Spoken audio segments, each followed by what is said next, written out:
So our verbal escalation continuum. Nice big words that they use. One of the good price lawyers comes up with that. I like the word the kite. The diamond shape hopefully has the lines in the middle.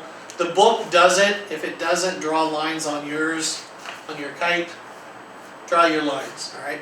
The bottom right, we're going to talk about the stages that most commonly they go through when they do this stage. The very first one is what they call questioning. So when an issue happens with, in this section, you'll have a question. There's two types of questions that a person can ask.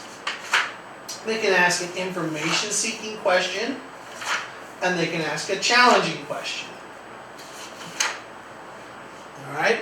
So the very first one, the example I like to give all the time, in the cafeteria, I make a mess. We want kids to be responsible.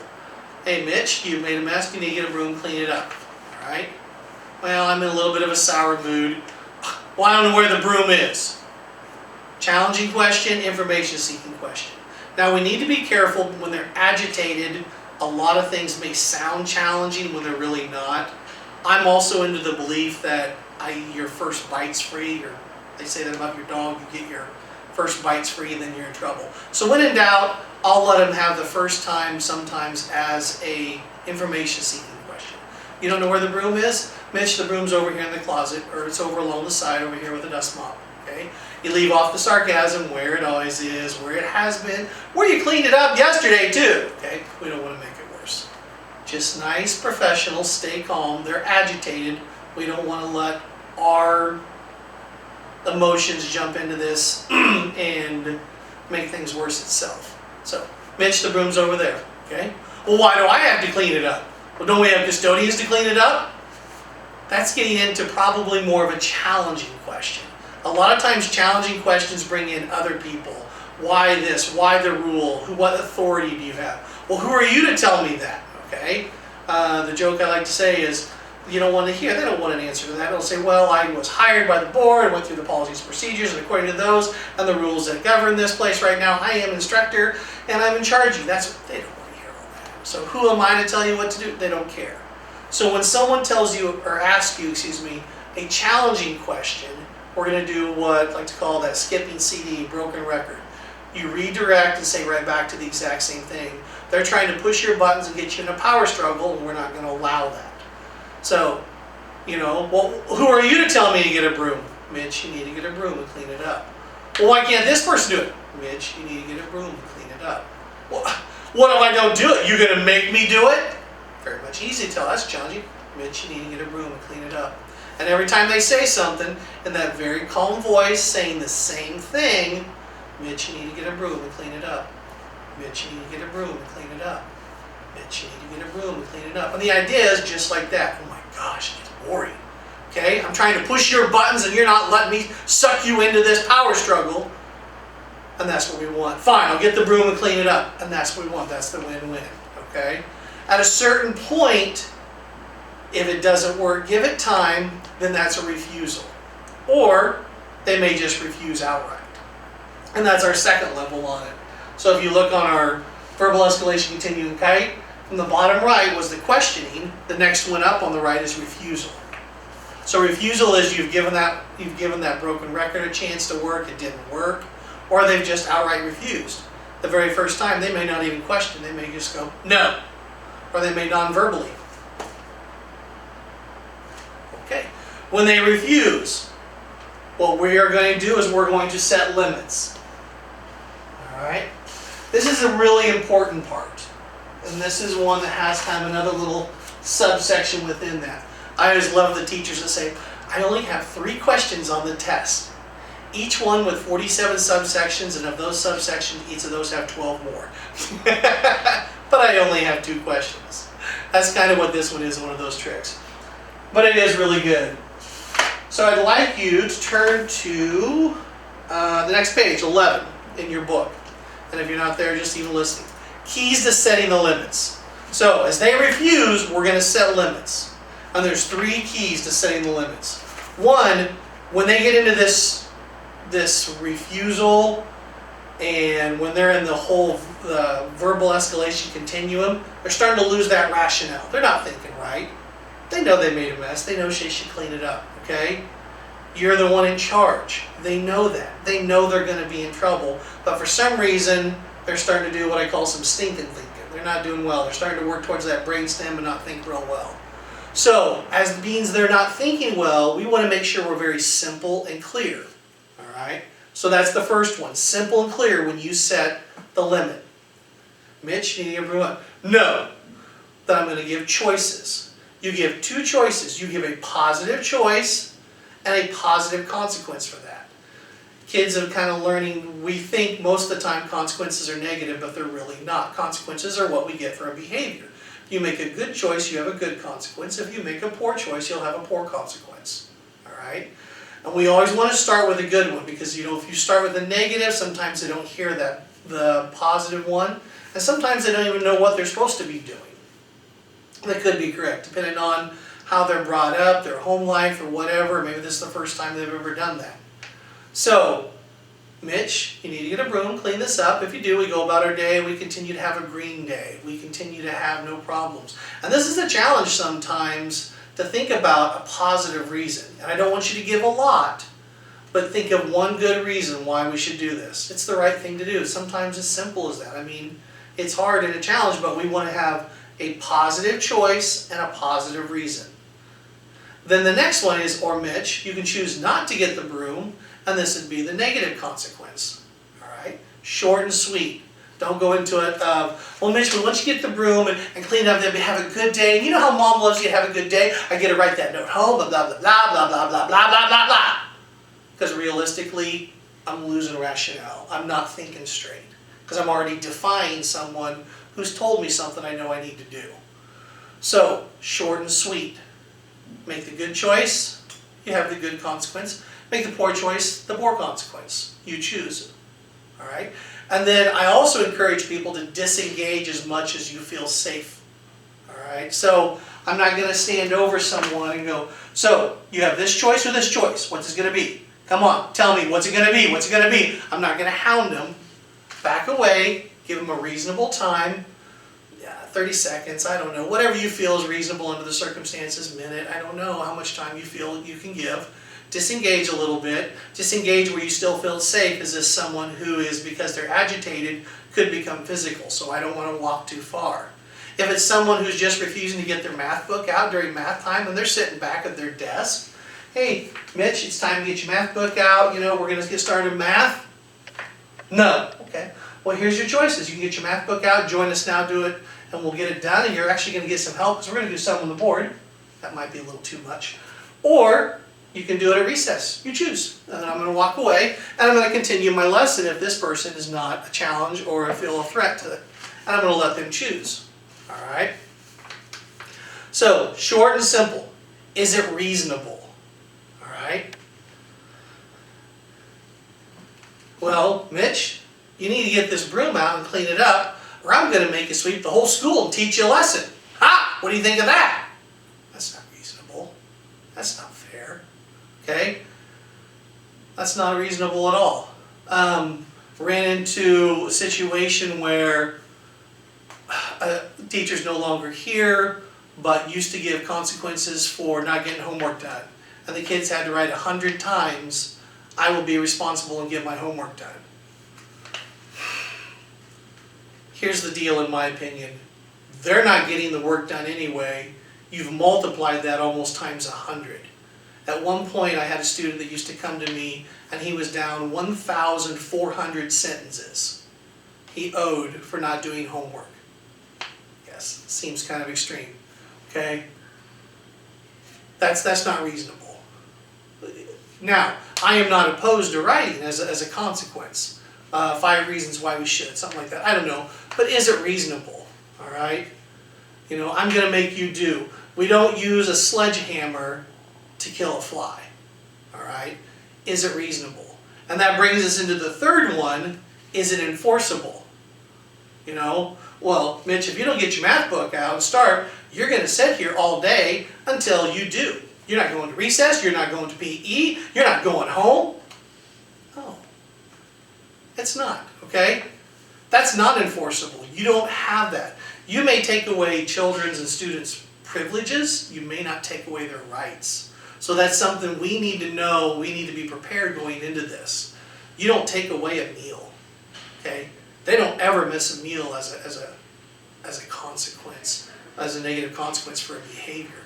Now, if they're out of control, the meal might be a little late, or they may not be able to go down to the cafeteria to eat the meal with their friends, but we need to know the differences between their rights and their privileges. You may not take away their rights. Is it enforceable? Well, then you'll sit here until you do clean up your crayon mess on the floor. Fine.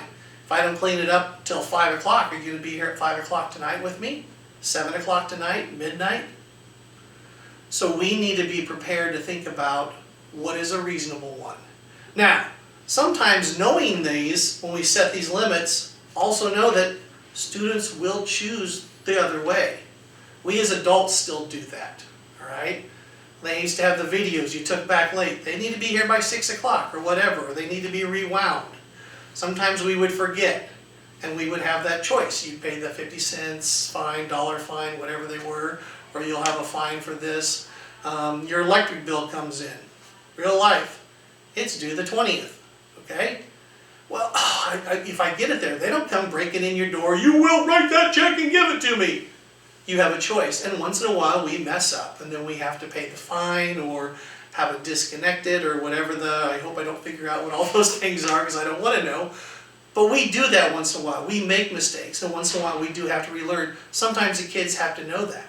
They've never been through that negative consequence. Sometimes they have to have it.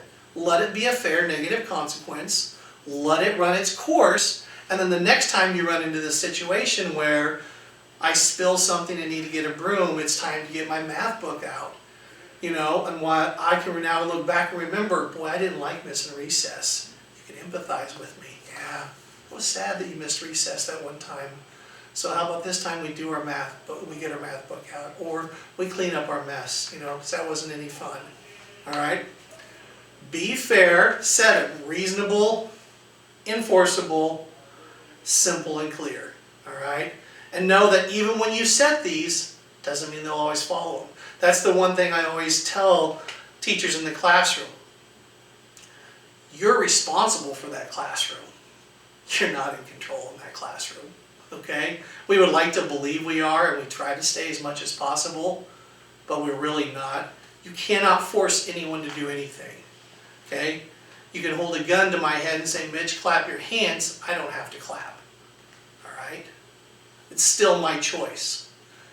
We're going to give them choices. And sometimes let them fail with a small choice and let them, ouch, okay?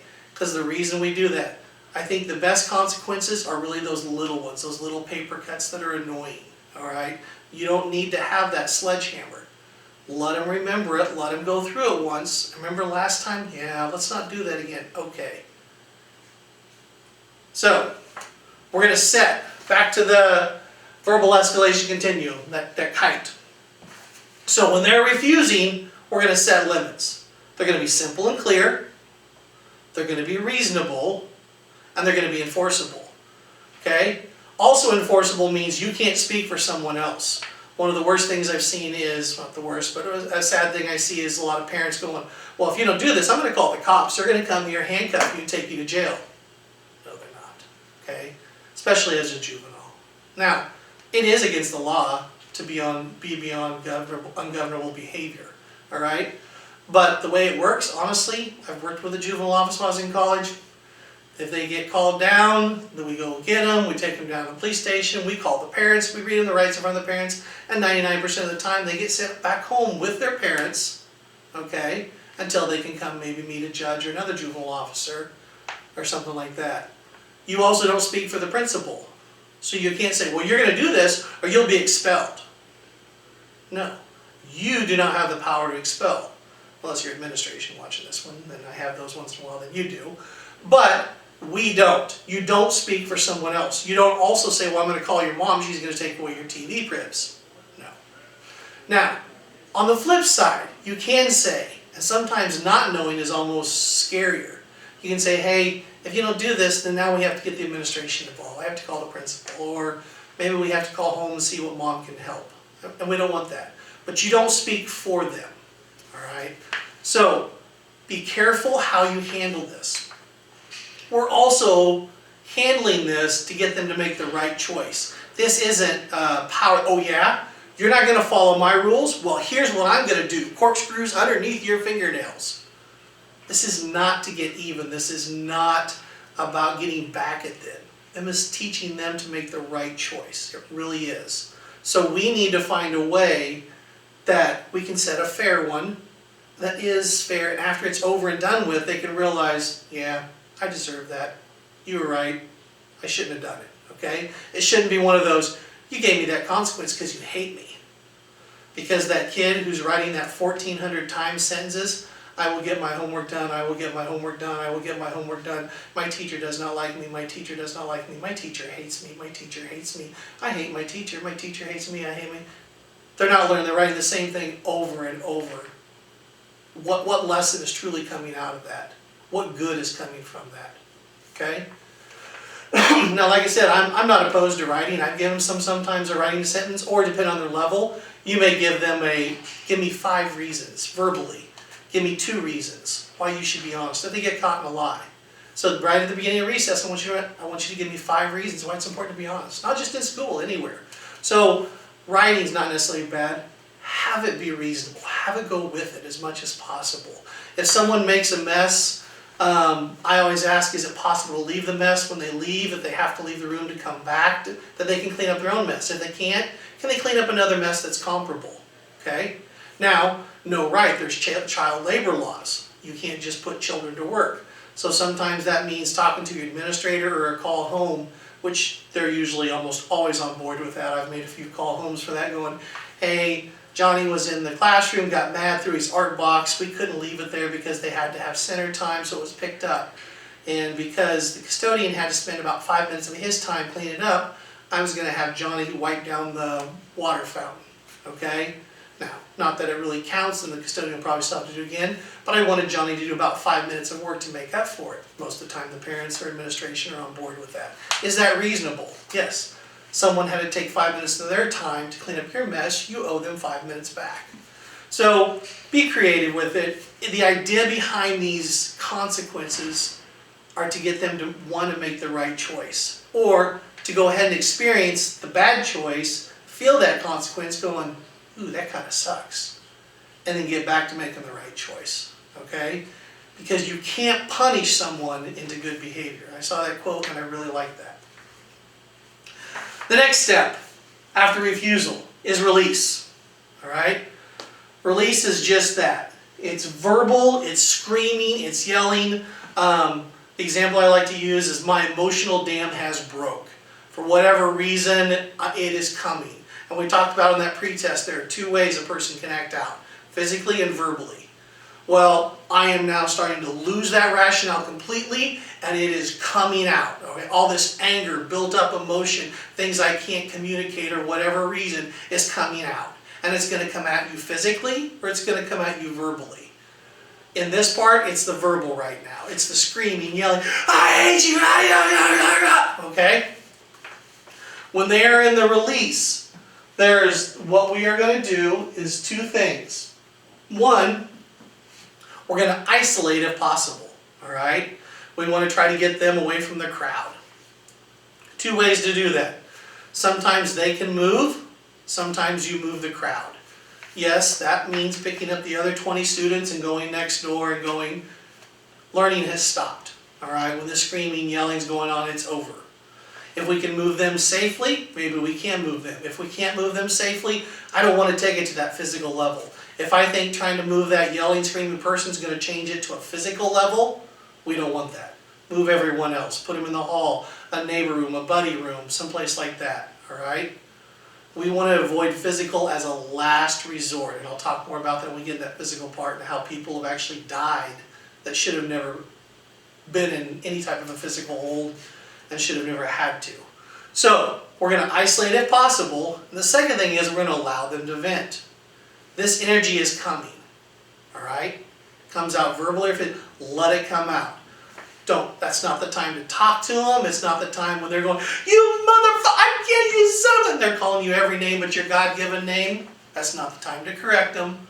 Let them get everything out. Let them burn this emotion off, all this energy off. Because we want that tension reduction we talked about from anxiety. We want that tension reduction to go back to there and have that calm, that decrease in emotional and physical energy. And then I can also then start to become rational. Because right now I'm not when I'm screaming and yelling. And it may move around the room, and it's okay if it's not in one spot. Not many people do. Stay at a safe distance from them, watch them. Are they near something that's breakable? Do you need to kind of stick yourself between them and a door? Like I said, we want to clear the audience if possible and have them in a safe place. All right? Allow them to release. During that release time, very often comes the one on the right on our verbal escalation continuum, and that's intimidation. Intimidation is exactly that. It's a threat. Okay? So during that scream, I'm going to kill you. I'm going to get you fired. I'm going to beat you up. I'm going to shoot you. you're going to do this. I'm going to poison you. I don't know. I'm going to kill your family. I'm going after your mother. Any type of physical, verbal, any type of a threat at all of harm, that's intimidation. Now, when they do that, we take them seriously. Now, when I say you take them seriously, I'm not saying right then you stop, get on, call 911, get SWAT here, okay? But I want you to make a note of what they're saying, how they're saying it, maybe how often they're saying it, all right? Examples I've used is, I'm so mad, I'm going to bring a gun to school and shoot you, and I know where Dad keeps the guns. That's a pretty serious threat, all right? And there are professionals in our school, and usually some in our building, that their job is to decide what level of threat that is. The other example I like to give that's kind of fun and not as much is we were studying the Eiffel Tower in social studies, and I'm going to take you, and I'm going to grab your body, and I'm going to stab you over in the Eiffel Tower, drag you over and stab you on top of that. That one's not very realistic, okay? But either way, make a note of the threat. Please pass that on. And the reason we pass that on is, well, Timmy's just mad. He's screaming, he threatens when he yells, and he did the threat, he shouldn't have, and I really don't think he does. And 99% of the time you're right. But here's what's happening. If you don't pass that on, it might be he made a threat to you, he made a threat in the cafeteria, he made a threat in the gym, he made other threats. That one little threat to you is not bad, but the combination of threats or different ones could be. So always pass that on. Never have a threat stop with you, because regardless of any legal consequences, I can't imagine having to live with knowing that some kid went off and killed someone else or killed themselves, and you heard the threat and you didn't report it, and you'd have to live with, could I have done something about that? All right? So make sure we take care of that. And then the very last one from intimidation is that tension reduction. Excuse me. And we talked about that, and we'll talk more about that in the physical part too. All right? The last thing I'll say on this verbal escalation continuum real quick is, because we drew those lines, they can go at any moment. Very likely, a lot of times you have what I like to call that classically trained Walmart child. All right? Who starts here, I want the toy, no, I want the toy, no, there's setting limits, no, you may not have, I want that toy, oh, I throw a big enough fit, I get it. Well, during that release, we're not talking to them about consequences. And we don't talk about consequences till that therapeutic rapport time and tension reduction. And so they may think they got away by throwing the fit, and it was once they're calm and you start talking consequences, like, what? I didn't think I had it. And they may jump back into release. Or wherever they jump back into, you follow the same protocol. If they jump back into release, we allow them to vent and we isolate. If they start questioning, what? Why do I have consequences? This isn't. You answer, is it an information-seeking question or a challenging question? Okay? And we do this. It will work. And each time you go through this process, it gets shorter and shorter. A lot of times, the first time you do this with a student, seems to take a while.